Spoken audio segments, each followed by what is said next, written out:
जीना चाहिए। तो हम आज ही में जीते हैं और आज के कार्यक्रम में आगे बढ़ते हुए हम भारत से चेतना भाटी जी हमारे साथ जुड़ी हुई हैं।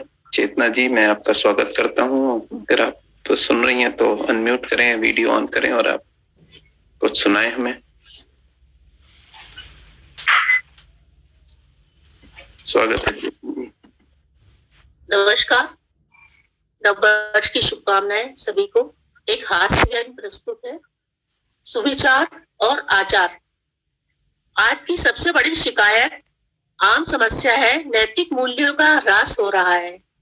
हालांकि हर कोई, लगभग सभी, भारी भरकम नैतिक मूल्यों के तोरण बनाकर सजाकर अपने घर के प्रवेश द्वार पर लटकाए बैठा है।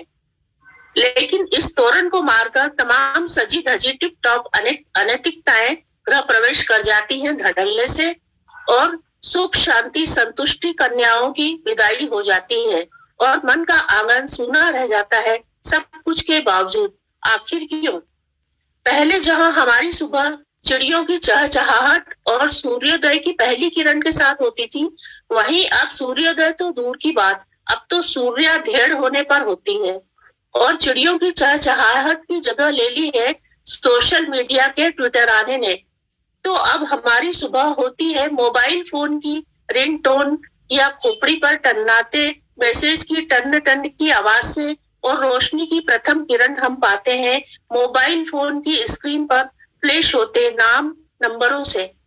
पहले सुबह उठकर जहाँ परिवार में सभी को यथायोग्य अभिवादन, नमस्कार, प्रणाम, चरण स्पर्श आदि का आशीर्वाद कामनाएं पाते थे, जो सीधे आत्मा से निकलती थी विशुद्ध, और दिल से निकलकर दिल तक पहुंचकर आत्मा को तृप्त भाव विभोर, हर्ष विभोर कर देती थी भोर में ही, जिसकी महक पूरे दिन बनी रहकर हमें उत्साहित ऊर्जावान बनाए रखती थी सारे दिन। अब जबकि सुबह उठते ही मोबाइल फोन उठाते हैं, जो कि भरा पड़ा रहता है बरसाती नाले की तरह, बाढ़ग्रस्त मानो।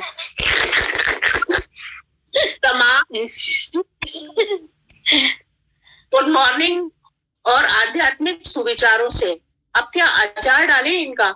सुंदर सुंदर, बल्कि अत्यधिक सुंदर फूलों आदि के चित्रों सहित हमारी कल्पना से भी अधिक सुंदर, जो हमने कभी अपने आसपास भी नहीं देखी ना सोचे, ऐसे सुंदर चित्र देखते ही डर लगे, बतर्ज छूते डर लगे, और अपन ठहरे हर बात में, हर चीज में संतुलन बनाकर चलने वाले। जिस तरह बदसूरती नहीं जमती, वैसे ही अत्यधिक सुंदरता भी नहीं जचती पचती, बल्कि हैजा हो जाता है।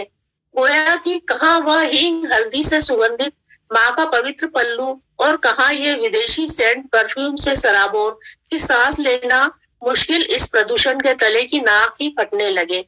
कोई मुकाबला है क्या? कुछ इसी तरह लगता है। तो कुछ और हो ना हो, सु या शुभ प्रभात वगैरह, हाँ, खींच अवश्य होती है।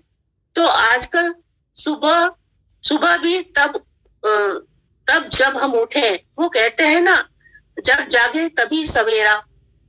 सूरज तो आजकल सभी के अपने अपने सवेरे हैं। सूरज और चिड़ियाओं के अलार्म की आवश्यकता ही नहीं रही है। यूं भी हम ठहरे विश्व के सबसे बड़े लोकतंत्र, तो सुबह उठते ही सबसे पहला काम जो हम करते हैं वह है इन सब प्रभातों विचारों की बूझ से बचना और उन्हें क्लियर चेक करना, और फिर बदले की आग में जलते। उधर सूरज भी तो आग उगल रहा होता है जब हम उठते हैं, तब तक हम भी उन्हें चैन देते हैं। ऐसे ही अनेकानेक प्रभात और विचार, जैसे को तैसा मिला, कैसा मजा आया। तो लीजिए, हमारी सुबह की शुरुआत ही होती है ऐसे ही अनंत संदेशों को डिलीट करने से, यानी हमारी सारी नैतिकता, अच्छे विचारों को तिलांजलि देकर कसेले हो चुके मुंह से। यानी नैतिक मूल्य तो सारे पहले ही मिटा चुके, धो पोंछ चुके, और जब आगाज ही ऐसा है तो अंजाम भी कल्पना ही की जा सकती है। वैसे जितने सुंदर सुविचार हम एक दूसरे को प्रेषित करते हैं, उनमें से एकाध को भी अपने आचरण में उतारे तो जीवन सफल हो जाए, है ना? धन्यवाद।